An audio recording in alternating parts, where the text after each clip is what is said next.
Windows blew in, roofs tearing off, verandas disappearing, walkways battered, steam pipes burst, oxygen supply pipes damaged, almost paralysing the hospital services. In 1974, a cyclone like no other ripped through Australia's top end, becoming one of the worst cyclones in Australia's history and totally changing the way we build houses all over Australia. It was Cyclone Tracy. In the early hours of the morning, on the 25th of December, Tracy hit Darwin bang on. Wind gusts up to 217 kilometres an hour were recorded, but it's probably even stronger than that because that's just when the wind speed equipment broke. 66 people were killed. Most by flying debris or crushed under their home. And the buildings, well, there was basically nothing left.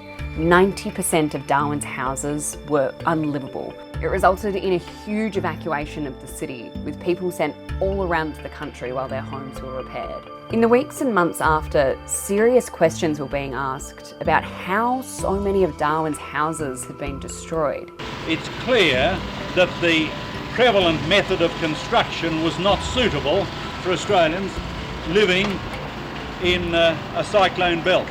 One of the key faults had to do with the roofs that lay sprawled over the city. A huge number of houses lost their roof during Tracy, particularly when something like a window broke. And suddenly there was a force pushing up on the roof from the inside. It was something they hadn't really considered in building houses at the time.